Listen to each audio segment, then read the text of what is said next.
Ya, jelang periode kedua kepemimpinan Presiden Jokowi ada banyak harapan yang dinantikan rakyat Indonesia. Pembangunan infrastruktur, pemerataan ekonomi, efisiensi birokrasi, dan peningkatan daya saing serta peningkatan kualitas sumber daya manusia menjadi visi Jokowi menghadapi tantangan 5 tahun ke depan. Akankah Jokowi bersama kabinetnya nanti dapat mewujudkan semua visi dan harapan masyarakat? Sudah hadir di studio kami, Bima Yudhistira, peneliti Indef, dan Anwar Hafid, anggota DPR RI, dan juga mantan Bupati Morowali. Selamat pagi, Bapak-Bapak. Pagi. Kita ke Mas Bima terlebih dahulu. Mas Bima, ini ada isu strategis mengenai perlambatan ekonomi dunia menjadi tantangan kita semua. Apa sih bedanya dengan ketika perlambatan ada krisis ekonomi dunia ketika 2008 dan juga 2010 hingga 2013? Yang sekarang tuh apa? Apakah lebih kompleks atau lebih sulit dihadapi nanti?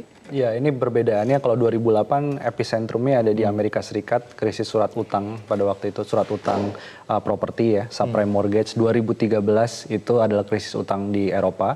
Sekarang ini resesi ekonomi secara global ini makin kompleks karena multifaktor. Artinya lebih berat? Lebih berat, akan lebih berat tantangannya sampai 2021. Karena kita melihat adanya perang dagang, kemudian krisis geopolitik yang ada di Hong Kong, Timur Tengah juga, kemudian ada Brexit di Eropa, dan belum sembuhnya negara-negara Eropa dari krisis utang tahun 2013. Jadi karena multifaktor, maka tantangannya akan relatif lebih berat daripada Indonesia akan sebelumnya. bisa survive? Kalau kayak melihat begini, kita coba lihat 57% kue terbesar ekonomi itu kan dari konsumsi rumah tangga. Kita belanja, kita makan, kita ke kafe, kita jalan-jalan, itu yang menghidupi perekonomian Indonesia. Nah sekarang ekspor porsinya tidak terlalu besar, investasi lumayan, tapi masih kalah dengan konsumsi rumah tangga. Artinya apa? Artinya kalau daya tahan ekonomi khususnya dalam menjaga konsumsi rumah tangga tetap 5% tumbuhnya, ini kita masih ada berpeluang ya pertumbuhan ekonomi terjaga di kisaran 5%, meskipun ada resesi ekonomi. Tapi kalau yang 57% itu juga terdampak, nah itu ceritanya akan berbeda. Akan berbeda, akan seperti apa? Akan krisis atau akan seperti... Kita terlalu dini untuk memprediksi ya. Kalau resesi itu kan beberapa kuartal, 2-3 kuartal itu mengalami penurunan secara simultan, sangat mungkin terjadi. Tapi kita membayangkan dalam 2020 sampai 2021 ini kemungkinan besar yang terjadi adalah slow economic growth. Jadi ekonomi bertumbuh, tapi pertumbuhannya 5% dalam kurun waktu yang itu pun artinya akan lebih bagus dibandingkan negara-negara di luar yang sedang mengalami resesi dunia begitu ya. Tantangannya kita dengan melambat pun itu juga sudah baik begitu ya. Ya, jadi gini, negara yang paling rentan terkena resesi yang pasti hubungan internasionalnya yang paling besar. Singapura misalnya, ini kan sedang salah satu indikasi terjadinya resesi karena ekspornya besar. Begitu juga kemudian Turki misalkan, kasus lain karena utang internasionalnya cukup berat ya. Nah kalau di Indonesia ini kita harapkan tadi konsumsi rumah tangganya ini masih menjadi penopang utama. Oke, itu tantangan ekonomi. Nah dalam pembangunan Indonesia di 5 tahun terakhir dan juga 5 tahun ke depan kan pemerataan ekonomi Indonesia Barat dan Timur juga sekarang sedang digalakkan begitu Pak Anwar ya. Nah kalau Anda lihat Pak, tantangan pemerataan ekonomi Pak ke depannya apa? Khususnya untuk membangun Indonesia bagian timur. Iya, jadi Indonesia bagian timur itu dari presiden ke presiden saya kira kita semua tahu bahwa progres pembangunan Indonesia bagian timur itu sudah cukup signifikan. Tapi hal yang paling mendasar adalah infrastruktur. Infrastruktur kita di sana memang itulah yang salah satu menghalangi terjadi distribusi barang dan sebagainya, sehingga high cost, biaya masih sangat tinggi. Kemudian juga investasi di bagian timur juga itu menjadi salah satu hambatan. Sumber daya alam tersedia cukup besar, tapi dari sisi infrastruktur tadi. Kira-kira itu tantangan yang kemudian yang kedua soal sumber daya manusia tentu merupakan tantangan tersendiri bagi daerah Indonesia Timur dalam rangka pemerataan ekonomi di Indonesia ini. Oke, ini masih menjadi tantangan ya. Meskipun katakanlah sekarang kan kita sudah lihat bangun ini, bangun itu di Indonesia bagian timur, Papua, kemudian juga ada Sulawesi segala macam. Itu ternyata masih menjadi tantangan. Iya, sudah berapa persennya kemudian kebutuhan yang sudah terpenuhi akibat pembangunan pemerataan selama ini? Iya, saya kira akhir-akhir ini cukup masif pembangunan infrastruktur yang ada di bagian timur Indonesia. Tetapi kan belum sama misalnya daerah yang di daerah Jawa. Nah, ini masih perlu percepatan lagi ke depan sehingga infrastruktur kita tersedia, investasi bisa masuk dengan mudah, kemudian sumber daya manusia kita tersedia, sehingga saya kira kalau ini terjadi maka pemerataan ekonomi itu akan terjadi di Indonesia bagian timur. Oke, kita kembali ke Mas Bima. Mas Bima, pemerataan ekonomi ini kan butuh anggaran. Tadi Bu Sri Mulyani juga bilang harus menjaga betul postur anggaran APBN. Artinya sebetulnya seperti apa nih pemerataan pembangunan infrastruktur? Apakah masih harus tetap jalan dengan katakanlah melihat pelemahan ekonomi yang jadi tantangan ke depannya untuk pemerintah?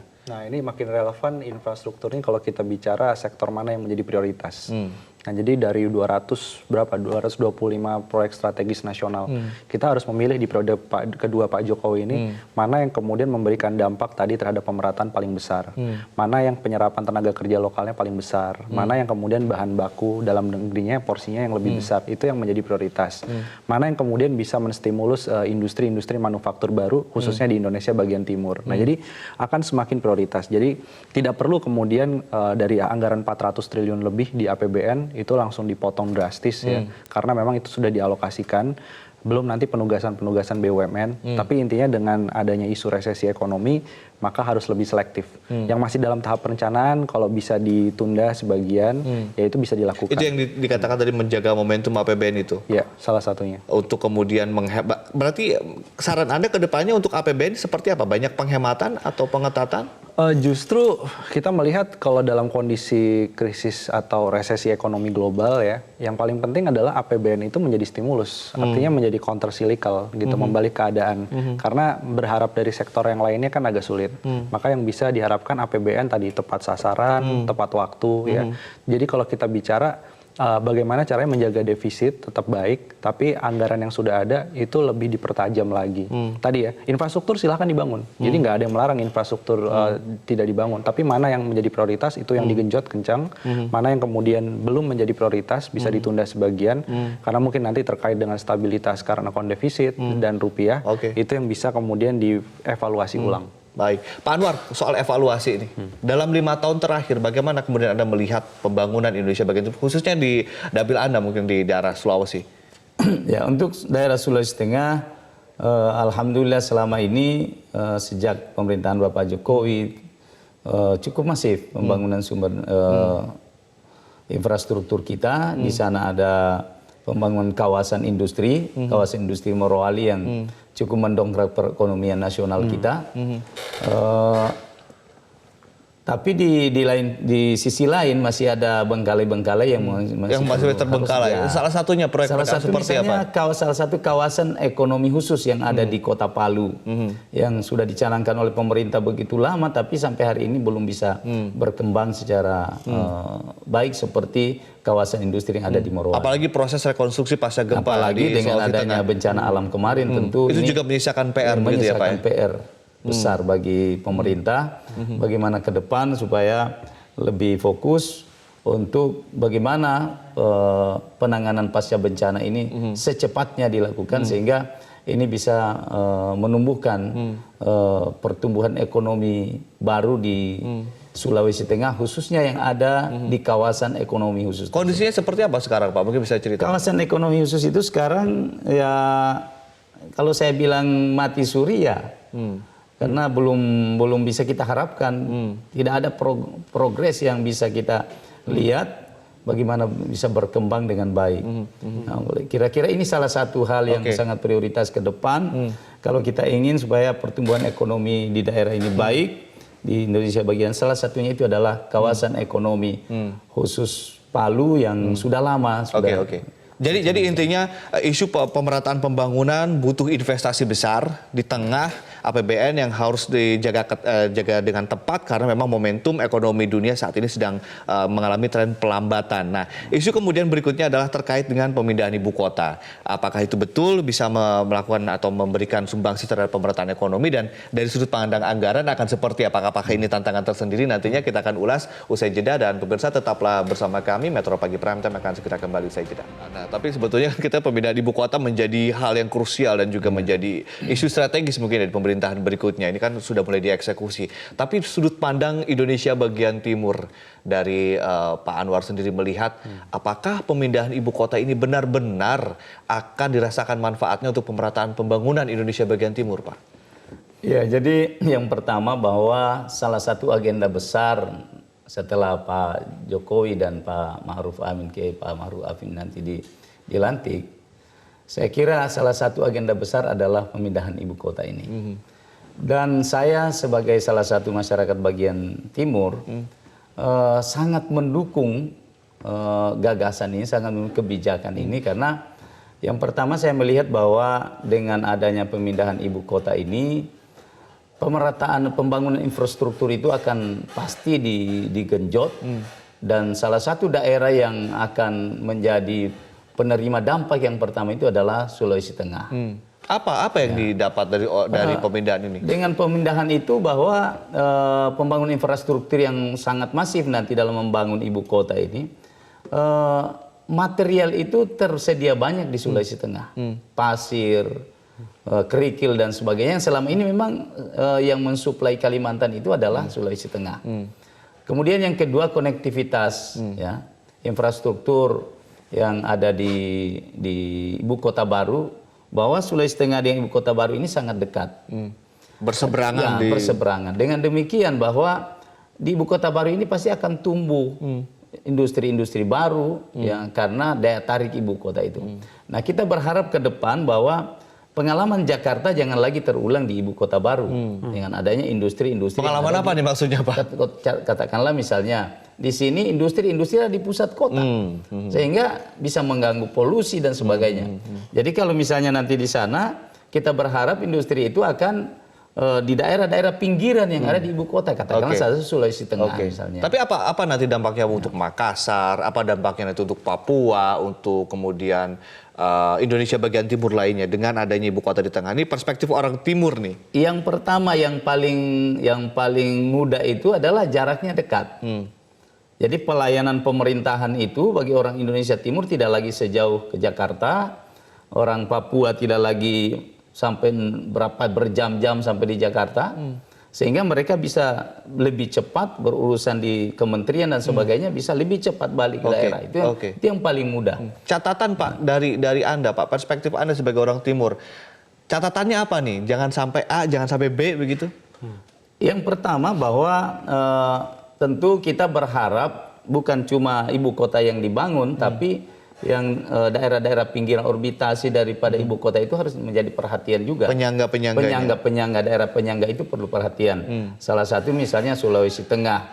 Sulawesi Tengah itu memiliki banyak potensi yang bisa mendukung ibu kota. Katakanlah tadi material, bahan bangunan, kemudian pertanian, perikanan dan sebagainya.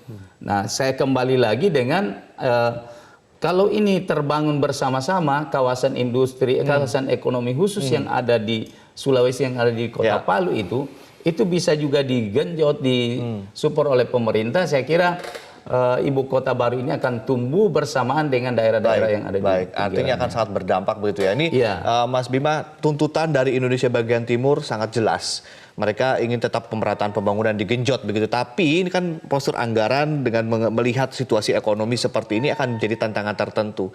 Khusus pemindahan ibu kota, apa catatan Anda dengan APBN posturnya demikian, situasi ekonomi global yang seperti itu akan dihadapi? Ya, permasalahannya kan dengan anggaran yang terbatas ya. Kemudian ya walaupun kita lihat itu kan multi year 466 triliun total kebutuhan pemindahan ibu kota baru ya. Ditanggung 19% dari APBN. Berat. Nah, masalahnya ini pandangan yang terlalu optimistik, 19% ditanggung oleh APBN. Sisanya kan ada kerjasama dengan swasta. Permasalahannya kita sekarang titik beratnya justru apakah dengan swasta kondisi seperti sekarang ini, mereka akan tertarik berinvestasi, khususnya di properti yang kira-kira jangka panjang, infrastruktur dan properti returnnya jangka panjang. Nah, artinya apa? Jangan sampai nanti yang 19% yang harusnya ditanggung APBN itu menjadi lebih lebar. Nah, itu nanti balik lagi akan menjadi beban baru bagi APBN. Sementara pertanyaan keduanya, apakah pemindahan ibu kota dari kacamata fiskal ini menjadi hal yang prioritas? Karena dari Bappenas sendiri kan dilihat dampak secara nasional ya, bukan hanya Kalimantan Timur, tapi nasional, itu dampaknya ternyata juga tidak terlalu besar. Terhadap pertumbuhan ekonomi? Terhadap pertumbuhan di tahun pertama, tahun kedua, atau tahun ketiga? Secara agregat ya, secara agregat ya kita lihat hanya sekitar 0,1% gitu ya terhadap kenaikan pertumbuhan ekonomi. Riset Indef juga membuktikan hal yang kurang lebih sama. Jadi dampaknya relatif kecil, terlokalisir gitu ya. Di Kalimantan Timur pasti akan menikmati lah, tapi tidak terlalu besar.